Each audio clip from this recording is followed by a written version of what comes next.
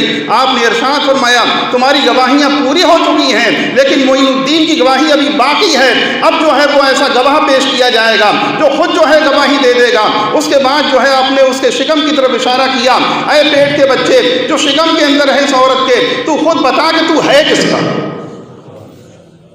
ماں کے شکم سے یہ آواز آئی کہ میں خواجہ قطب الدین بختیار کاکی کا نہیں ہوں, یہ تو بہت بڑے بزرگ ہیں, یہ تو پارسا اور صالح اور نیک اللہ کے بندے ہیں. ہرگز ایسا نہیں ہے. اس عورت کو کچھ لوگوں نے متعین کیا ہے, رشوت دی ہے اور ان کو بدنام کرنے کا یہ ڈھونگ رچایا ہوا ہے. حضرت خواجہ معین الدین چشتی رحمۃ اللہ تعالیٰ علیہ نے جب اشارہ کیا, پیٹ میں سے بچے نے یہ گواہی دے دی, بات ثابت ہو گئی. نعرہ تکبیر اور اللہ اکبر کی صدائیں جو ہے بلند ہونے لگیں. لیکن خواجہ صاحب ان لوگوں کو تنبیہ کر رہے تھے جو وہاں پر موجود تھے. میں نے تو قطب الدین کو اس لیے بھیجا تھا کہ دہلی کے حالات کو سدھار دے. میں نے اس لیے بھیجا تھا کہ تاکہ دین کا ڈنکا یہ بجا دے, کہ اسلام کا پرچم اونچے سے اونچا کر دے. میں نے اس لیے اس کو بھیجا تھا. اے دہلی کے لوگوں, تم اس کا جو ہے وہ اس کی عزت کا تماشا دیکھنے کے لیے آئے ہوئے ہو, تم اس کی ذلت و خواری کے گواہ ہو. اس کے بعد آپ نے یہ ساری باتیں کہیں اور فوراً وہاں سے غائب ہو گئے. لوگ بڑے جو ہے وہ حیران ہوئے, لیکن سب کے اوپر خواجہ صاحب کے جو ہے وہ حکومت کے سکے بیٹھ گئے. دل دہل گئے لوگوں کے کہ خواجہ جس کا نام ہے وہ کوئی معمولی نہیں بلکہ بے تاج کا ہندوستان کا بادشاہ. اللہ تعالیٰ ان کے نقش قدم پر ہمیں آپ کو ثابت قدم رکھے. ایک جگہ سے یہ خبر ملی, کوئی امام صاحب تھے, ان کے حالات یہ تھے کہ وہ کہیں چلے گئے, ان کی والدہ کی کچھ طبیعت خراب تھی, آپریشن وغیرہ ہوا تھا, کیا ہوا تھا, وہ چلے گئے کہیں. تو وہ جب لوٹ کے آئے تو کمیٹی والوں نے ان کے جو ہے وہ پیسے کاٹ لیے. ہفتہ 10 دن لگے ان پیسے کاٹ لیے. اور جب پیسے کاٹ لیے تو اس کے بعد یہ ظلم ہے کہ نہیں بتاؤ.